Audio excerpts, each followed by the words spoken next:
Olá pessoal, tudo bem? Aqui quem fala é o Felipe Chakra. Você está aí na nossa segunda aula do curso A Abolição do Homem. É um livro escrito pelo C.S. Lewis e é um livro que vale muito a pena ser lido. Como a gente já falou aqui algumas vezes, esse curso ele não é um impeditivo para você ler o livro, na verdade ele é um auxílio durante a sua leitura. Mas antes da gente começar, né, esse curso, ele tem que ter uma frequência semanal, né? O ideal, né, é que ele seja postado toda sexta-feira, né, às 4 horas, como foi combinado. Mas, como vocês podem ver, esse vídeo ele está sendo postado numa sexta-feira à noite. Acredito que se vocês tiverem tempo, possam ver aí no sábado ou na próxima semana. Mas aproveitando aí a existência também do feriado do 1º de maio, acho que seria um dia muito bom para você, né, ouvir essa aula. E sei que você pode estar começando esse vídeo agora, né, e provavelmente ele vai ter um tempo longo também, como você viu aí na primeira aula. Foi basicamente uns 40 minutos da gente trabalhando cada detalhe, né, do primeiro capítulo. E esse aqui não vai ser diferente. Então, eu recomendo muito que você faça isso com o tempo, que você escute isso de preferência com fones de ouvido e que você mantenha a concentração, faça anotações, né? E, se possível, não faça outras atividades, né, enquanto estiver ouvindo essa aula. Bom, colocado isso então em questão, vamos então discutir um pouco sobre o segundo capítulo, né? Mas o que seria interessante a gente também é fazer um panorama, né, do que foi falado na última aula. Eu não vou aqui tratar um resumo do resumo, né, mas a gente voltar onde parou. E o Lewis, ele conclui, então, o primeiro capítulo dele, demonstrando que existe uma hipocrisia na nossa sociedade, né? É, Apesar da sociedade, por milênios, ter construído vários valores e tradições que mantiveram a existência dela e prolongaram sua existência de uma forma boa. Isso eu falo sociedade no sentido global, né? Eu estou falando também não só de um aspecto ocidental, né? Mas também no aspecto oriental. E independente das culturas e das diferenças, como a gente definiu na primeira aula, a expressão que a gente vai utilizar que chama Tao, esse Tao é o caminho, né, que vai ser definido como a única forma de ser vivida. E é claro que essa definição ainda é muito reducionista, muito reduzida, poderia dizer de uma forma melhor, do que o Lewis propõe no livro, por isso que eu acho que seria interessante você ler, mas eu estou referenciando o Tao como o único caminho a ser vivido, assim, sabe? Como um caminho correto, que tange todas as nossas ações, que guia nossas ações, como uma bússola, né, do que decidir entre o certo e o errado. Mas é claro que o conceito também é bem mais amplo do que isso. A gente pode até falar mais sobre isso em uma outra oportunidade. Mas, por fins didáticos, vamos manter nesse conceito que eu estou falando, porque ele já é suficiente para a gente entender o que o Lewis está falando. E o que Lewis está falando? Existe, né, como a gente falou na primeira aula, um valor absoluto, né? O valor que ele chama de Tao, que unifica todas as culturas, que elas concordam entre si o que é certo e o que é errado. E a gente vai trabalhar então nessa aula exatamente esse duelo que o Tao tem, a sua importância, né, de se manter vivo dentro da sociedade e os perigos, né, que Gaio e Tito acabam provocando com suas ideias no livro verde. E nesse segundo capítulo, então, o Lewis ele inicia demonstrando que pode até ser que Gaio e Tito eles tinham um certo questionamento mesmo sobre as relações humanas, mas ele era muito relativo, então ele não valorizava as emoções como um todo. Ele pegava só um aspecto da emoção que eles consideravam ruim e tentavam aplicar essa regra para todos os cenários, né? Então, como a gente falou na primeira aula, há emoções que são boas ou então há emoções que são ruins. E a gente não pode basear a nossa conclusão sobre as emoções só porque existem emoções boas ou só porque existem emoções ruins. É da mesma forma que, vou dar um exemplo bobo aqui, quando você pede uma pizza e você não gosta, não quer dizer que pizzas têm aquele gosto, que todas as pizzas vão ser ruins ou que todas as pizzarias vão fazer coisas ruins daquela forma, né? Existem inúmeras pizzarias ali pelo mundo, né? E com certeza cada uma com sua habilidade, mas que podem também entregar pizzas boas. E eu não posso ser arrogante e relativizar ou subjetivar no sentido de é, diminuir tanto aquele assunto, né, por exemplo, das pizzas, né, que eu não consiga mais entender e ver a importância de experimentar uma boa pizza ou reconhecer que isso possa ser possível. E apesar de eu estar usando isso num exemplo muito bobo, né, que é um exemplo de pizzaria, nós fazemos isso o tempo inteiro. Isso vai estar mais detalhado no nosso material escrito, mas como eu já posso te dar um spoiler, se a gente não. Hoje, nós vivemos um mundo moderno que ele questiona muito sobre o que é ser homem, o que é ser uma mulher. E se a gente for entrar mais, para ter mais a ver com o assunto do livro sobre o que é ser um homem de verdade, a gente tem várias definições modernas hoje, tanto que todas elas foram relativizadas a ponto de encaixarem numa expectativa que as pessoas têm. Então, o que eu estou dizendo, com outras palavras, de uma forma até mais simples de dizer, é que as pessoas começaram a pegar significados que já existiam, já estavam prontos, já funcionavam, e começavam a modificar esses significados para privilegiar a expectativa daquelas pessoas. Então, por exemplo, se eu estou num jogo de futebol, que ele há muitos anos teve aquelas regras, sempre funcionou daquela forma, mas eu começo a militar contra essas regras de futebol para que ele me favoreça algumas limitações que eu tenho, eu acabo relativizando aquelas regras para que elas se enquadrem na minha forma de ver, numa forma muito pessoal, e que aquilo ali acaba desconfigurando a verdadeira identidade do que é o jogo. E a gente tem isso com várias instituições da nossa vida. A gente tem com a masculinidade, feminilidade, a gente tem com o próprio casamento, e assim como várias outras formas, assim como a gente tem com a igreja, em relação também com todo o significado de família, do que é ser filho, do que é ser pai, do que é ser mãe, do que é ser verdadeiramente um estudante. E assim a gente começa a abandonar verdadeiros significados tradicionais que há muito tempo estavam esquecidos, com valores embutidos nessas palavras, nessas características, e a gente, infelizmente, né, acaba desconfigurando o mundo de uma forma que ninguém entende mais nada. Ninguém entende mais o que é família, porque todo mundo tem um significado de família. Ninguém mais entende o valor e a necessidade de preservar um casamento, porque todo mundo tem uma concepção de casamento. Então, essa relativização, o relativismo em si, né, de uma forma muito geral, ele causa todos esses problemas. E é isso que Lewis ele já está nos alertando desde a década de 40, que isso é um perigo.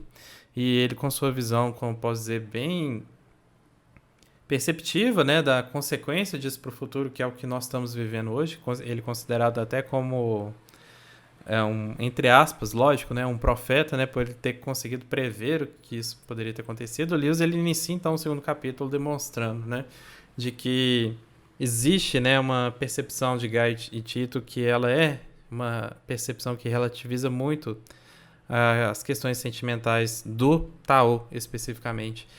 Desprezando de que forma, né? De forma que eles queriam impor esse desprezo na sociedade. Então não basta só eles terem esse desprezo, eles queriam que seus alunos e que as pessoas ao redor deles também tinham esse desprezo.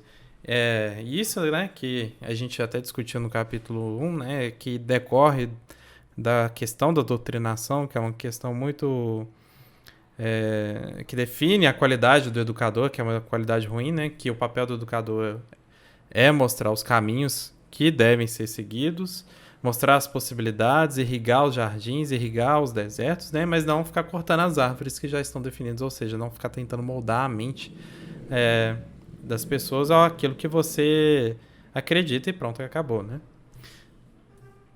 Eu acho que até numa estrutura assim de educação você dá acesso a todos os conhecimentos, não tem problema você falar o que você acredita, mas que isso seja uma questão pontual ali de que você está pontuando que aquilo que você está falando é uma coisa pessoal sua e não uma regra de vida que é como a Guy e o Tito estão colocando ali no livro verde. Então o Lewis ele começa a se referenciar a esse tipo de pessoa que pensa como Guy e Tito. Como ele disse lá no capítulo 1, ele fala que o Guy e o Titon pensam é um reflexo da sociedade, né? Então, se já é um reflexo da sociedade, ele vai chamar esse tipo de pessoa que pensa dessa forma como o inovador. E esse inovador, como a gente falou, ele não entende o valor das emoções. Ele acha que o ser mais evoluído é realmente um ser racional, que não dá atenção para as emoções. Então, qual que é o problema disso, né? Porque esse inovador, quando a gente vai chamar ele para conversar, debater sobre a importância do altruísmo, ele pode até concordar, mas se ele concorda com isso, ele entra numa situação que ele não tem argumentos para discordar disso. Então, a partir do momento que o inovador ele entende que o altruísmo é importante, mas ele não consegue explicar por quê, ele entra numa situação sem respostas. Assim como outras situações que podem ocorrer, demonstrando, né, o que a gente já falou aqui, que as emoções realmente elas têm um valor importante e não necessariamente abandonando as emoções que a gente vai ser mais evoluídos. Eles podem até tentar fazer o seguinte, a gente, falando assim como se fosse inovador, a gente pensa que a emoção não é algo... a gente pensa que a emoção não é importante, mas a gente reconhece que o altruísmo é importante porque a gente pensa que o altruísmo é uma coisa racional. Para preservar a sociedade. Então eles acabam assumindo que a sociedade, ela tão racionalmente, ela tem que ser preservada. Só que para preservar a sociedade, a gente tem que proteger o Tao, porque o Tao que conseguiu fazer isso. É o Tao que pela história, né, por milênios, por tradições que sobreviveram ao longo de vários anos, que foram seguidos, foram uma forma de proteger essa sociedade. Mas, de acordo com o inovador, alguns valores do Tao são um retrocesso. Eles não são um avanço, eles são um retrocesso. Eles acabam diminuindo o ser humano, né? E ele não se torna tão evoluído assim, ele perde seu potencial, né? Ou seja, o que o inovador está propondo aqui? Ele está propondo um estilo de vida sem emoção, tentando defender algumas questões emocionais como se fossem questões totalmente racionais. E o que ele, na verdade, ele está fazendo? Ele está tentando proteger o Tao, que por exemplo, né, como a gente falou, ele defende um princípio do Tao que é o sacrifício, o altruísmo. Mas, ao mesmo tempo, ele quer cortar partes do Tao. E isso, né, não tem como fazer. Não existe como você criar um método de vida diferente do Tao, de um jeito que você pegue só alguns fragmentos, alguns aspectos dele, e outros tentar rompê-los. O Tao ele não pode ser rompido. Se eles querem entender o que é um sacrifício altruísta de verdade, se é algo importante, a razão não vai ser o suficiente para conseguir explicar isso. Não tem como, às vezes, explicar a empatia, o apelo, né, de uma pessoa, às vezes, se sacrificar por uma pessoa que ela nem conhece, mas que está lutando ali no lado dela, né? Por exemplo, no campo de batalha. Como é que você explica isso racionalmente, né? Como é que uma pessoa, naquele lapso de tempo, ela racionalmente, ela intelectualmente, ela toma essa decisão, né? Vencendo ali todos o medo e tal. E, na verdade, né, a gente vê, né, que tudo isso não passa, né, de uma questão muito irônica da vida, né? Porque essas pessoas que ficam adotando, então, um ceticismo contra a emoção para ser praticado pela sociedade e vai sendo cética também com esses valores tradicionais. Cético aqui é aquela pessoa que não dá valor, não acredita, né? E vivem essa vida superficial. Elas são também céticas ou incapazes, né, de enxergar que elas querem esses valores fundamentais. Só que elas não conseguem enxergar que elas precisam dele como um todo. Então, eles não conseguem perceber que a partir do momento que eles estão fragmentando o Tao, eles não são imunes às consequências, não. Eles vão sofrer consequências disso. Como a gente falou lá no final do capítulo 1. Eles estão tirando ali a característica, né, o órgão, né, que faz eles tomarem ações de coragem, de virtude. Mas, ao mesmo tempo, eles estão exigindo coragem e virtude. Eles estão exigindo que as pessoas sejam honestas. exigindo que as pessoas continuem vivendo pela honra. E isso, como que vai acontecer se eles mesmos estão tirando isso das pessoas? Então, é isso que o livro está dizendo, né? Ele está dizendo que as pessoas estão tirando esses fundamentos do Tao. Elas estão na expectativa que o Tao siga normalmente, sem esses fundamentos, mas na verdade ele está totalmente quebrado. Ele não é uma peça a ser montada, encaixada ao nosso prazer, né? Então, se o inovador ele começa a perceber isso, ele acaba desistindo de buscar qualquer valor absoluto, racional, ou seja, qualquer explicação para defender realmente que a razão é suficiente para viver uma vida correta, né? Segundo o que eles pensam que é correto, né? Então, ele acaba, né, percebendo que existe uma outra hipótese, que seria o instinto. E o que é o instinto? O Lewis ele descreve que o inovador que começa a tentar viver pelo instinto, ele entende que a preservação da sociedade é puramente instintiva. Então, assim, não tem um pensamento específico para isso. Já está naturalmente dentro de nós. É o que o pessoal chama de naturalismo, né? Que naturalmente, né, o ser humano, né, já é hábil, né, ou capaz o suficiente para conseguir preservar a sociedade. Só que isso inibe que haja um debate para defender alguns pontos sobre a vida. Pois quando a gente fala em ter noção puramente por instinto, então a gente tem que entender que ou a pessoa possui instinto ou não possui. Porque se a pessoa está sendo sem noção, a gente tem que definir então por essa regra que ela não possui esse instinto natural de sobrevivência, ou então ela tem. Então, acaba sendo uma discussão, novamente, ou a pessoa tem instinto ou não tem, então pronto, acabou. Mas o que acontece mesmo, né, na prática, se a pessoa tenta preservar a sociedade por instinto? Porque não é o instinto que faz manter as promessas ou respeitar a vida do outro. A partir do momento que essas coisas, né? Por exemplo, manter promessa ou respeitar um indivíduo for contra a preservação da sociedade, elas serão consideradas um obstáculo.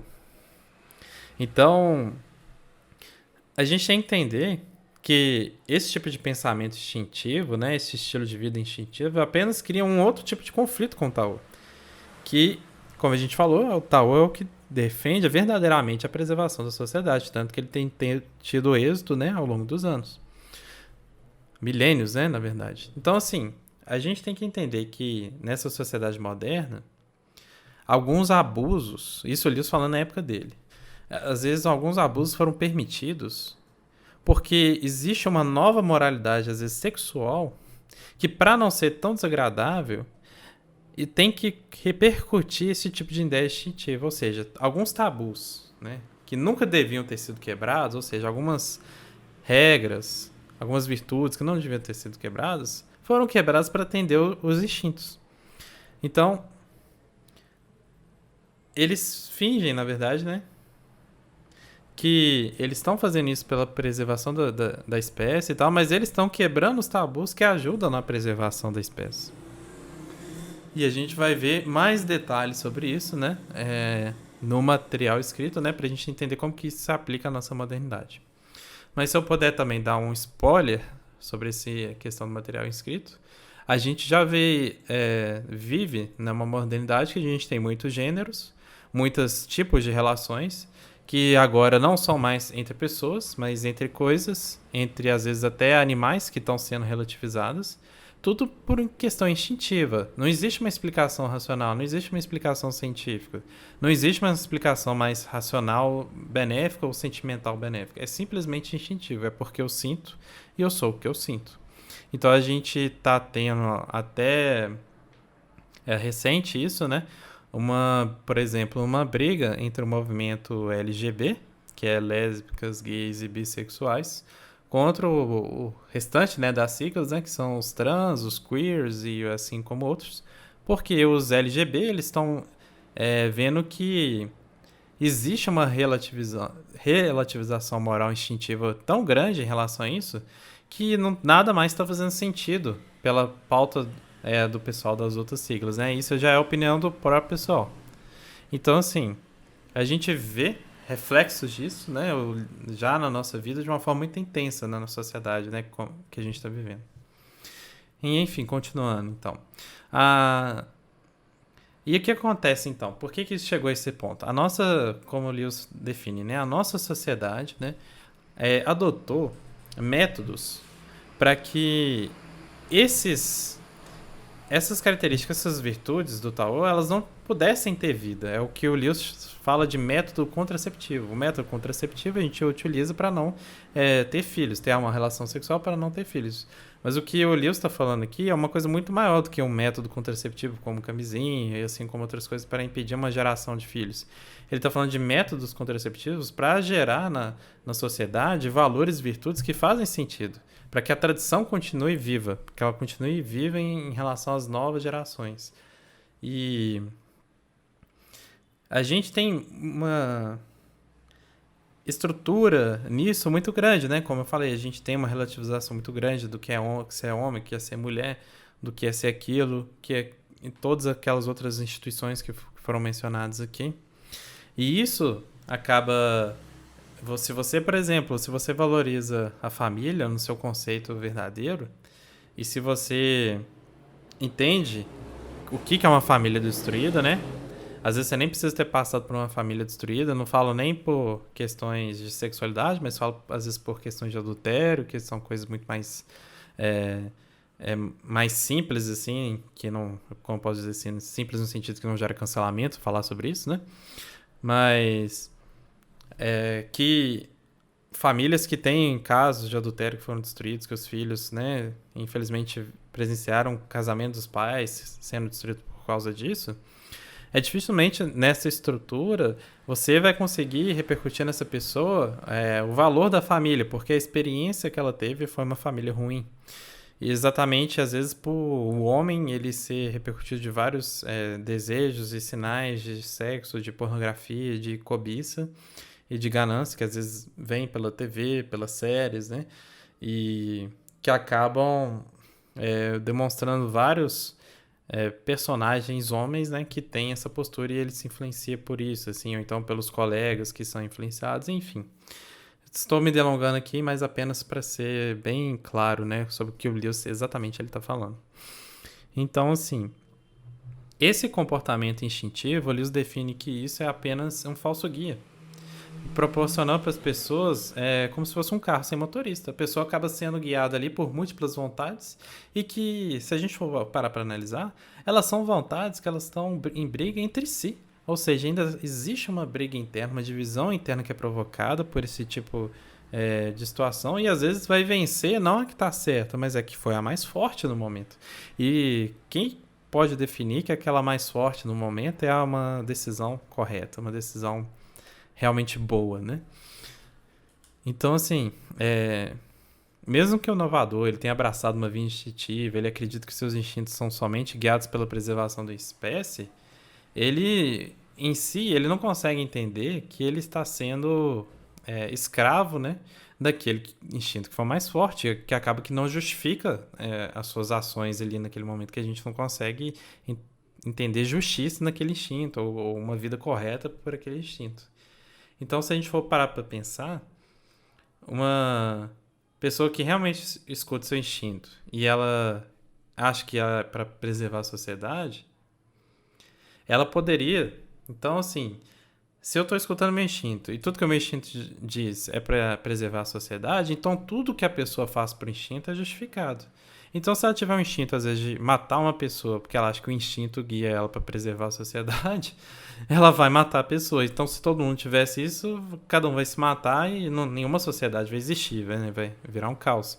Mas se a gente for parar para pensar, não estava querendo citar muitas coisas políticas aqui, mas será que o nazista em si ele não tinha esse pensamento instintivo de matar aquela pessoa que não fosse o nazista ou que fosse contra, né? Como se fosse o judeu, o negro, ou assim... como outros, né, que foram mortos pelo regime nazista, simplesmente por uma questão instintiva de que eles, né, carregavam essa questão correta, assim, de que eles iriam dar a verdadeira longevidade para a espécie que merece ser preservada e a outra não, né? Então, assim, por isso, né? Então, que a gente pode concluir, né, que a partir do que eles escrevem, né, que o inovador ele até admite que existem instintos, né, que precisam ser controlados. Não tem como ele não admitir isso, porque ele vai ter instinto de tudo, instinto de coisas boas e coisas ruins. E até tem alguns instintos que são realmente bons, né? E precisam realmente ser praticados. Mas como é que o inovador, né, ele vai fazer esse discernimento se qual que é o instinto bom que precisa ser praticado e qual que é o instinto ruim? Porque todos, como eu falei, todos eles estão brigando entre si. E o instinto em si, ele não vai buscar um fundamento, né, para ele vencer, né? Ah, vai vencer aqui o instinto que é o melhor, né? O mais bonzinho. Não é assim, né? É aquele que gera mais vontade. E às vezes, se ele naquele momento ele tiver mais vontade pelo instinto ruim, então ele vai cometer atos ruins. Então, a gente precisa então questionar isso e começar a pensar isso em outros sentidos. O que torna, por exemplo, os heróis das histórias, às vezes que a gente vê, por exemplo, da Marvel, da DC, assim como heróis de outras histórias de guerra e tal, como pessoas louváveis. E o que torna os vilões como pessoas detestáveis, né? Será que a gente não consegue entender que o que separa os heróis dos vilões são exatamente o controle dos instintos?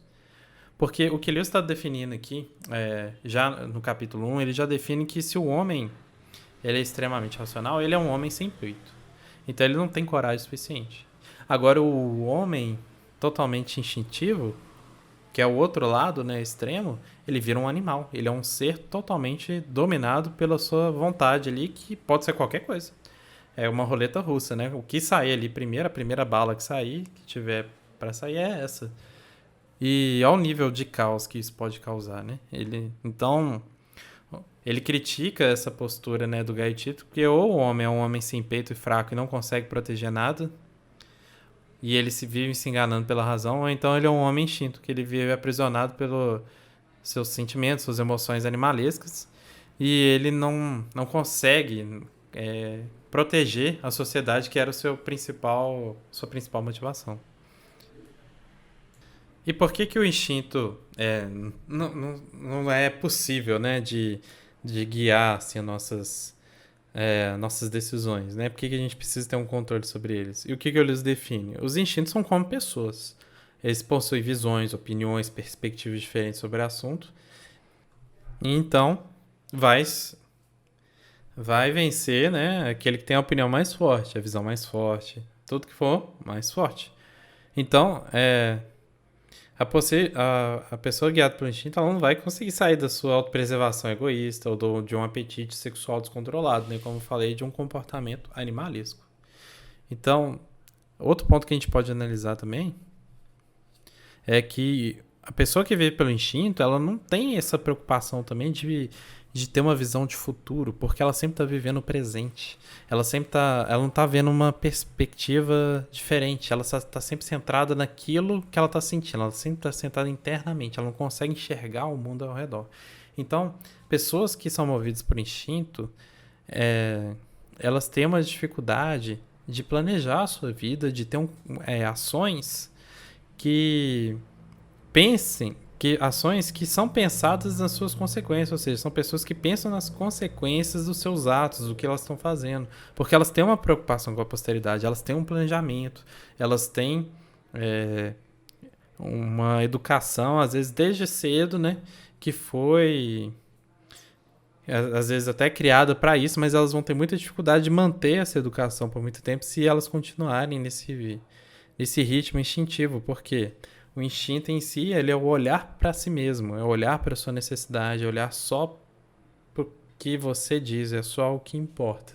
Então não tem como você com uma visão tão centrada, né, uma pessoa instintiva tão assim mesmo, conseguir olhar o seu mundo ao redor, começar a se relacionar com a existência, né, com tudo ali, de uma forma equilibrada. Então ela acaba olhando ali, a gente vai falar sobre isso mais no futuro, mas como tudo ali é uma forma de consumir para alimentar o meu instinto ali naquele momento, seja ele qual que seja, né? Então, assim, pessoas que adotam esse estilo de vida instintivo é muito difícil que elas, por exemplo, como a gente estava falando aqui, elas pensem em casar, ou então mesmo que elas casem, não, é um casamento que dura, porque instintivamente ela está sendo guiada ali a não seguir mais com aquele casamento, entendeu?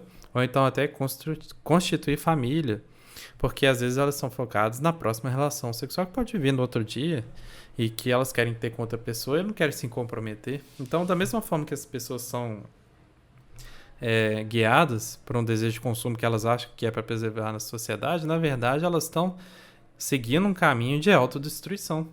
E elas impedem que elas possam construir um caminho saudável, que renda frutos, tesouros, um legado, um patrimônio para gerar herança para as próximas famílias, né?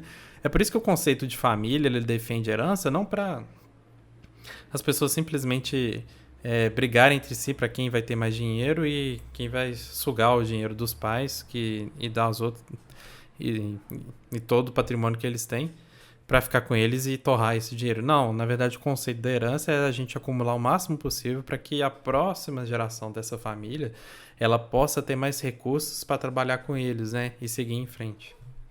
Então, assim, a gente não pode ignorar que existem bons instintos, como a gente falou anteriormente, que, por exemplo, a gente tem, por exemplo, o impulso de preservar filhos, a gente tem o impulso de preservar nossos netos, nossos sobrinhos.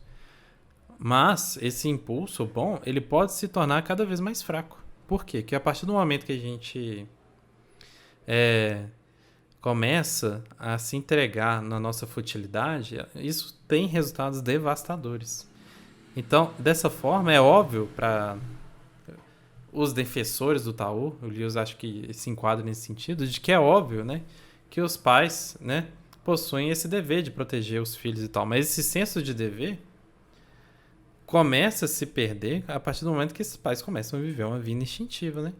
Então é por isso que às vezes a gente tem famílias às vezes, destruídas por drogas, por adultério, por outras coisas, por serem pessoas que tentaram viver suas vidas pelo instinto. Então, não há bases que sustentam uma sociedade, né, dessa forma. Não tem como. Então, qual seria então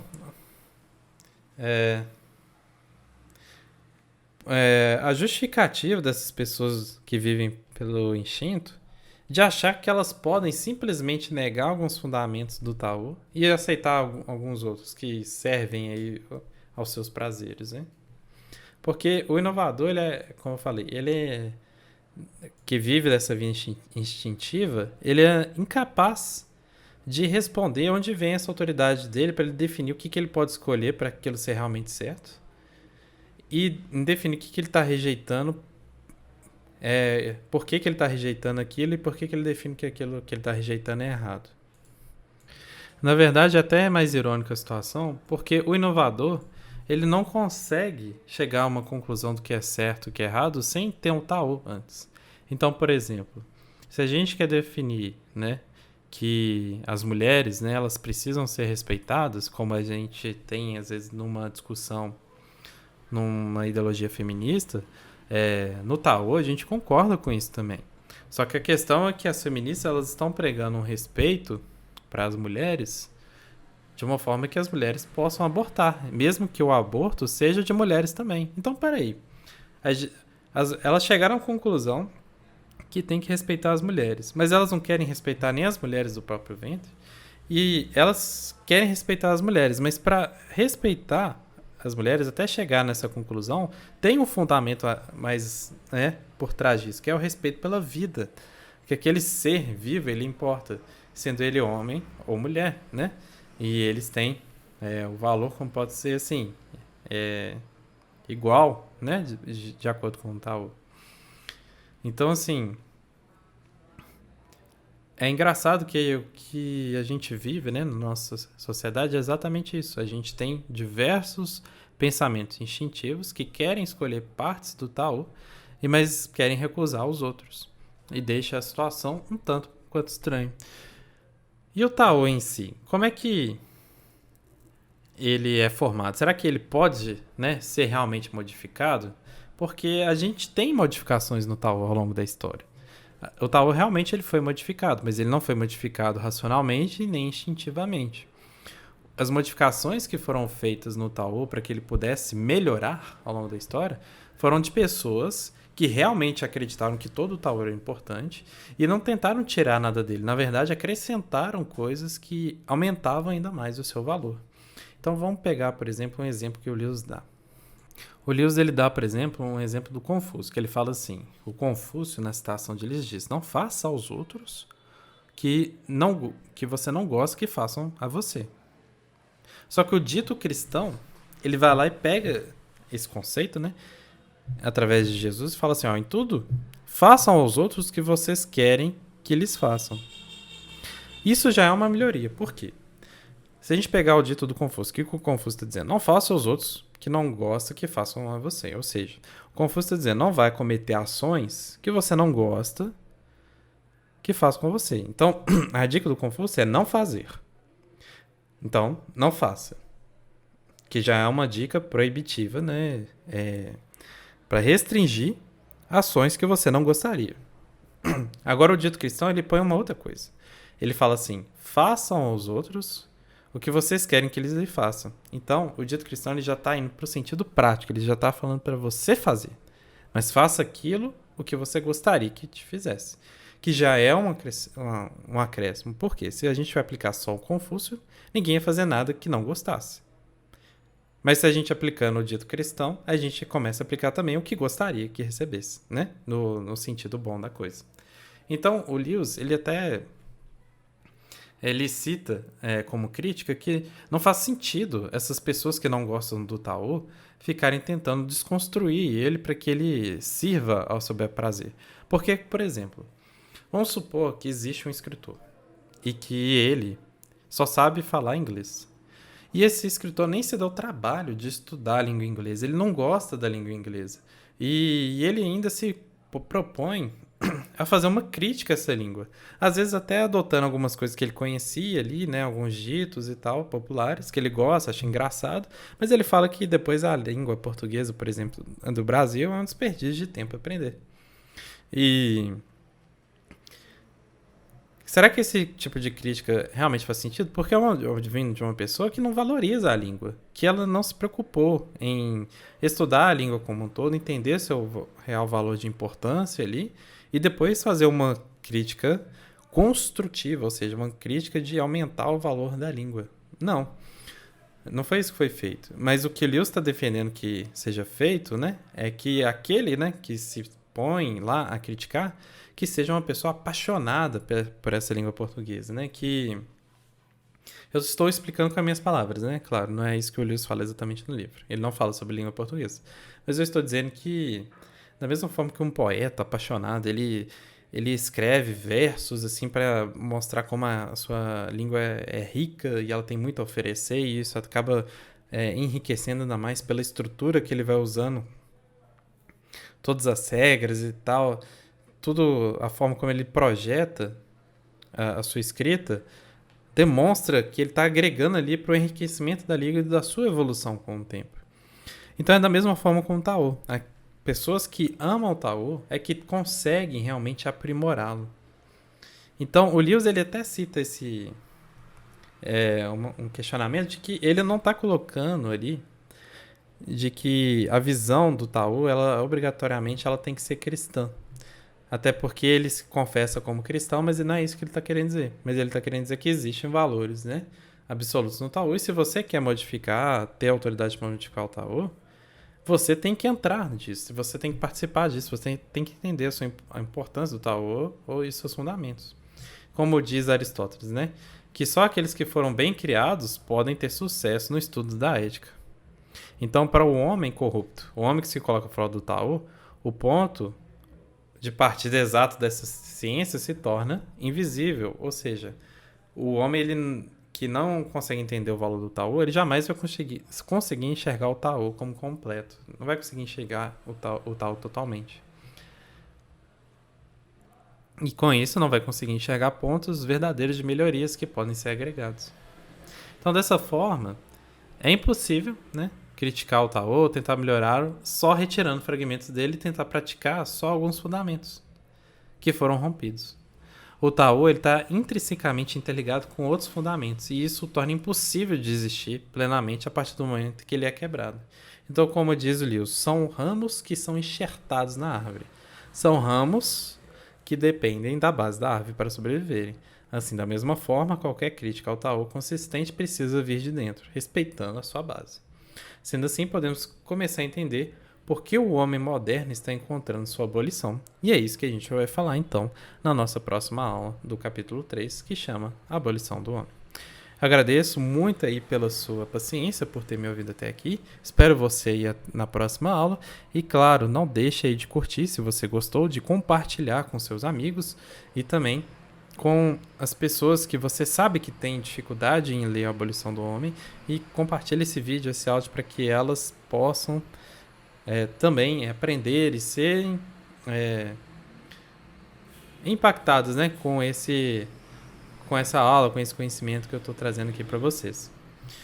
Eu espero que vocês tenham gostado, que tenha sido muito proveitoso, e vejo então vocês na próxima aula. Até mais. Tchau, tchau.